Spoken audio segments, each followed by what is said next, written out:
Hello दोस्तों, स्वागत है आप सभी का इस प्यारे से चैनल पर। दोस्तों, आज की इस वीडियो में एक्सप्लेन करने वाला हूं 2014 में आई एक बेहद इमोशनल और हार्ड हिटिंग मूवी लक्ष्मी को। तो चलिए बिना टाइम वेस्ट किए मूवी एक्सप्लेन करना शुरू करते हैं। मूवी की शुरुआत होती है 14 साल की एक लड़की लक्ष्मी से, जिसे चिन्ना नाम का एक आदमी कुछ और लड़कियों के साथ हैदराबाद लेकर आ रहा होता है। रास्ते में ही वो गाड़ी रोक देता है और सभी लड़कियों को बाहर निकाल देता है। तभी वहां चिन्ना का भाई रेड्डी आता है। रेड्डी लड़कियों को देखता है और चिन्ना को डांटता है कि लक्ष्मी को क्यों लाया, क्योंकि उसकी उम्र बहुत कम थी। रेड्डी लक्ष्मी से कहता है कि वो उसके साथ गाड़ी में बैठ जाए, क्योंकि बाकी लड़कियों को जहां ले जा रहे हैं वो जगह बिल्कुल भी ठीक नहीं है। ये सुनकर लक्ष्मी रेड्डी की कार में बैठ जाती है। रेड्डी उसे अपने घर लाता है और अम्मा से कहता है कि वो लक्ष्मी का ध्यान रखे। अब लक्ष्मी वहीं रहने लगती है और उसे सब कुछ अच्छा लगने लगता है। एक दिन लक्ष्मी रेड्डी से कहती है कि वो यहीं रहना चाहती है, अम्मा के साथ सारे घर के काम करेगी। सब कुछ अच्छा चल रहा होता है। एक दिन जब अम्मा लक्ष्मी को मेहंदी लगा रही होती है, तभी रेड्डी आता है और उसे जबरदस्ती रूम में ले जाता है। रूम में ले जाकर उसके साथ गलत काम करता है। बेचारी लक्ष्मी को बहुत दर्द होता है। जब वो बाहर आती है तो अम्मा उसके लिए गर्म पानी पहले से तैयार रखती है। ये देखकर लक्ष्मी को समझ आ जाता है कि अम्मा को सब कुछ पहले से पता था। अब तक जिस रेड्डी को वो भगवान जैसा समझती थी, उसी दरिंदे ने ही उसके साथ ऐसी घिनौनी हरकत की थी। लेकिन बेचारी लक्ष्मी कुछ कर ही नहीं पाई। अगले दिन रेड्डी का काम पूरा हो जाता है और चिन्ना फिर से लक्ष्मी को लेने आता है। अम्मा माफी मांगती हैं, लेकिन लक्ष्मी कुछ नहीं कहती। इसके बाद चिन्ना उसे एक गर्ल्स हॉस्टल ले जाता है, जो सिर्फ नाम का हॉस्टल था। असल में वहां एक सेक्स रैकेट चलता था। वहां ज्योति नाम की एक महिला लक्ष्मी को तैयार करने ले जाती है।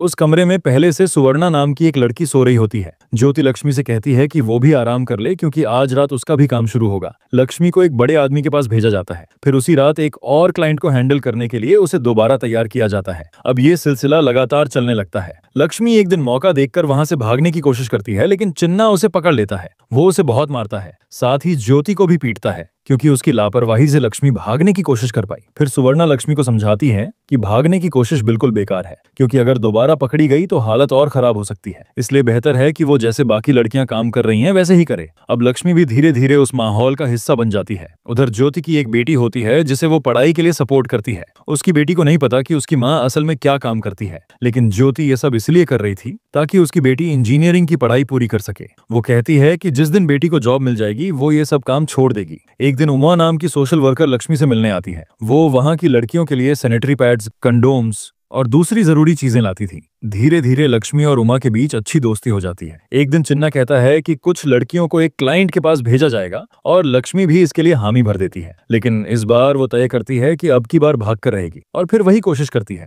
लेकिन चिन्ना लक्ष्मी की भागने की कोशिश को नोटिस कर लेता है और वो उसे पकड़ लेता है। अब चिन्ना लक्ष्मी पर बहुत ज्यादा गुस्सा हो जाता है। वो एक लोहे की रॉड से लक्ष्मी को बुरी तरह मारता है, जिससे उसे गंभीर चोट लगती है। फिर से उसे उसी हॉस्टल में वापस लाया जाता है और चिल्ला ज्योति को कहता है कि उसे तैयार करे। लेकिन इस बार लक्ष्मी की हालत बहुत खराब हो चुकी थी। उसके शरीर पर काफी चोटें थीं और उसे तेज बुखार भी हो गया था। इसके बावजूद चिन्ना उसे डॉक्टर के पास नहीं ले जाता। लक्ष्मी की हालत देखकर ज्योति को बहुत बुरा लगता है और वो चिन्ना से रिक्वेस्ट करती है कि उसे किसी डॉक्टर के पास ले जाया जाए, लेकिन चिन्ना उसकी बात नहीं सुनता। फिर भी ज्योति किसी तरह लक्ष्मी के एक क्लाइंट को मना लेती है और खुद उसकी जगह चली जाती है, ताकि लक्ष्मी को और तकलीफ ना हो। लेकिन अगले ही दिन फिर एक क्लाइंट आता है और चिन्ना फिर से लक्ष्मी को भेजना चाहता है। ज्योति मना करती है, लेकिन चिन्ना उसे डांट देता है और फिर जबरन क्लाइंट को लेकर लक्ष्मी के रूम में ले जाता है। इस वक्त तक लक्ष्मी की हालत इतनी खराब हो चुकी थी कि वो ठीक से खड़ी भी नहीं हो पा रही थी। लेकिन चिन्ना एक के बाद एक क्लाइंट्स उसके पास भेजता रहा। अगले दिन रेड्डी आता है। आज उसका बर्थडे था। वो पार्टी के लिए आया होता है और हर लड़की को गिफ्ट देता है। जब वो लक्ष्मी के बारे में पूछता है तो ज्योति बताती है कि उसकी तबीयत बहुत खराब है। रेड्डी उसे देखने जाता है और जब लक्ष्मी की हालत देखता है तो ज्योति उसे उसके शरीर पर पड़े जख्म दिखा देती है। रेड्डी खुद को हमेशा एक जेंटल इंसान कहता था। वो कहता है कि अगर कुछ करना है तो प्यार से करो। तभी वहां एक पुलिस ऑफिसर और एक आदमी आता है। वही आदमी जो कल क्लाइंट बनकर लक्ष्मी से मिला था। असल में वो एक एनजीओ से था और उसने लक्ष्मी के कमरे में कैमरा फिट किया था। अब सबके सामने उसकी पोल खुल जाती है कि उस हॉस्टल में क्या क्या चल रहा था। इसके बाद रेड्डी और चिन्ना को अरेस्ट कर लिया जाता है और बाकी की सभी लड़कियों को एनजीओ की मदद से एक सेफ होम ले जाया जाता है। लक्ष्मी की हालत अभी भी बहुत खराब थी, लेकिन अब उसका इलाज शुरू हो गया था। कुछ दिनों में लक्ष्मी पूरी तरह ठीक हो जाती है। ज्योति उसे देखकर बहुत खुश होती है। बाद में हमें पता चलता है कि असल में ज्योति ने ही लक्ष्मी के कमरे में कैमरा लगवाया था और उसी ने एनजीओ वाले मोहन से मदद मांगी थी। लेकिन जब लक्ष्मी मोहन को देखती है तो डर जाती है, क्योंकि मोहन कुछ दिन पहले क्लाइंट बनकर उसके पास आया था। लेकिन ज्योति उसे समझाती है कि मोहन उसे बचाने के लिए ही आया था और उसी ने सबकी जान बचाई है। उधर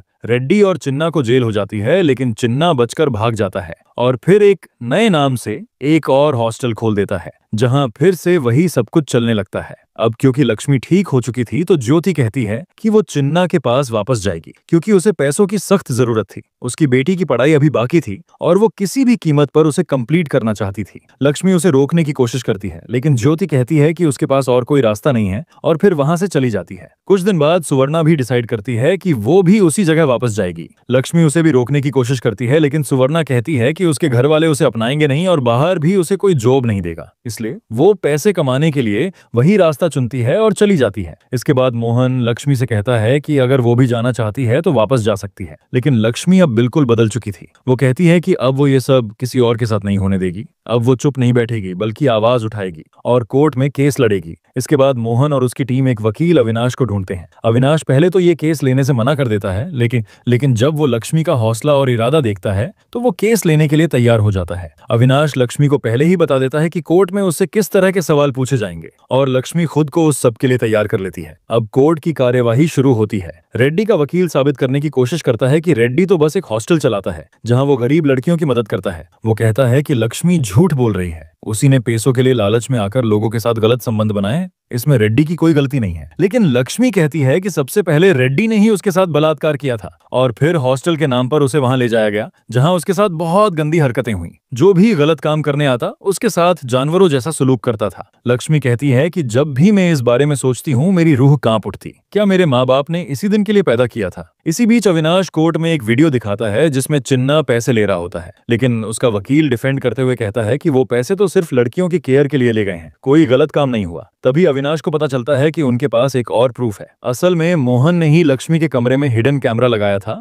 और उस कैमरे में सब कुछ रिकॉर्ड हो चुका था। अविनाश लक्ष्मी से पूछता है, देखो कोर्ट में बहुत से लोग होंगे जो ये वीडियो देखेंगे, अगर तुम्हें सही नहीं लगता तो हम ये वीडियो नहीं दिखाएंगे। तो क्या तुम चाहती हो कि ये वीडियो कोर्ट में सबके सामने दिखाया जाए? लक्ष्मी थोड़ी देर चुप रहती है, लेकिन फिर हिम्मत से जवाब देती है कि दिखाना ही होगा, नहीं तो ऐसे लोग फिर किसी लक्ष्मी के साथ ऐसा ही करेंगे, क्योंकि अब वो रेड्डी और चिन्ना जैसे लोगों को सजा दिलवाना चाहती थी। जैसे ही कोर्ट में वीडियो प्ले होता है सबकी आंखें फटी की फटी रह जाती हैं। वीडियो में साफ दिख रहा था कि कैसे लक्ष्मी की हालत बेहद खराब थी, लेकिन फिर भी उसे एक के बाद एक कई लोगों के पास भेजा गया गलत काम के लिए। ये सब देखकर जज भी हैरान रह जाते हैं और अगली सुनवाई की तारीख देते हैं ताकि फैसला सुनाया जा सके। लेकिन वीडियो के बाद लक्ष्मी काफी नर्वस हो जाती है। अविनाश उसे हिम्मत देता है और कहता है, मैंने आज तक तुम्हारे जितनी बहादुर लड़की नहीं देखी, अब तुम्हें सब कुछ सच सच बताना होगा। अब कोर्ट में लक्ष्मी खुद अपनी कहानी बताती है। वो कहती है कि वह पहले अपने पिता और माँ के साथ रहती थी। एक दिन उसके पापा उसे लेकर कॉर्पोरेट राधा के पास गए और वहां राधा से 30,000 रुपए लिए और फिर उसे वहीं छोड़कर चले गए। लक्ष्मी को नहीं पता था कि वो उसे वहीं छोड़कर हमेशा के लिए जा रहे हैं। कुछ देर बाद चिन्ना आता है और कॉर्पोरेट राधा उससे कहती है कि वो लक्ष्मी को 50,000 में बेच देगी। लक्ष्मी ये सब देख लेती है और तब उसे पता चलता है कि उसके पापा ने ही उसे बेच दिया है। वो भागने की कोशिश करती है, लेकिन चिन्ना उसे पकड़ लेता है और फिर उसे हैदराबाद ले जाता है, जहां रेड्डी उसका इंतजार कर रहा था। लक्ष्मी बताती है कि जब वो रेड्डी के घर थी तब एक डॉक्टर आया जिसने उसे कोई इंजेक्शन दिया। जब उस डॉक्टर को कोर्ट में बुलाया जाता है तो वह बताता है कि उसे हार्मोनल चेंज का इंजेक्शन दिया गया था।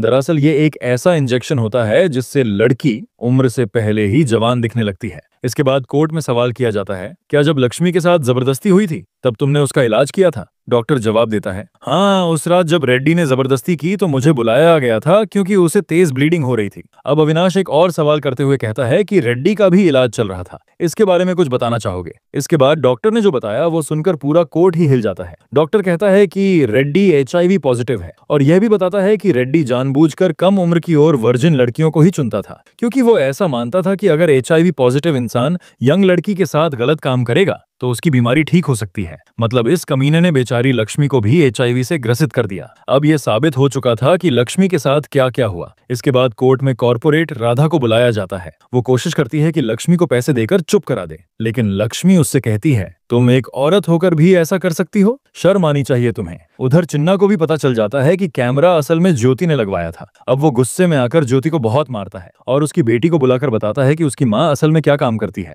जब ज्योति की बेटी को यह सब पता चलता है तो वह अपनी माँ से रिश्ता तोड़ देती है और वहां से चली जाती है। ज्योति इस बात से टूट जाती है। फिर एक रात वो चुपचाप जाती है और चिन्ना को मौत के घाट उतार देती है। मरते वक्त वो कहती है, जी तो सकती हूँ लेकिन अब जी कर करूंगी भी क्या? इसके बाद ज्योति भी दम तोड़ देती है। लक्ष्मी को इस बात का बहुत बड़ा सदमा लगता है। कुछ दिन बीतते हैं और आखिरकार फैसला सुनाया जाता है। जज रेड्डी और कॉर्पोरेट राधा को 10 साल की सख्त सजा सुनाते हैं। साथ ही लक्ष्मी को 2 लाख रुपए का मुआवजा देने का आदेश देते हैं और रेड्डी की सारी अवैध प्रॉपर्टीज को सील करवा दिया जाता है। कोर्ट के बाहर मीडिया खड़ी होती है। जैसे ही लक्ष्मी बाहर आती है, मीडिया वाले उसे घेर लेते हैं। लक्ष्मी ने गुनहगारों को सजा दिलवाई और वो एक हीरो के रूप में सबके सामने आई। अब हम देखते हैं कि कुछ दिनों बाद उसके पापा को भी अरेस्ट कर लिया जाता है, क्योंकि उसी ने बेचारी लक्ष्मी को बेचा था और उसकी वजह से ही उसकी जिंदगी नरक से भी बदतर बन गई थी। और इस तरह लक्ष्मी को आखिरकार इंसाफ मिल जाता है। तो दोस्तों, इसी के साथ ये मूवी यहीं पर एंड हो जाती है। अगर आपको इस मूवी की कहानी और मेरा एक्सप्लेनेशन पसंद आया हो तो वीडियो को लाइक करें, कमेंट करें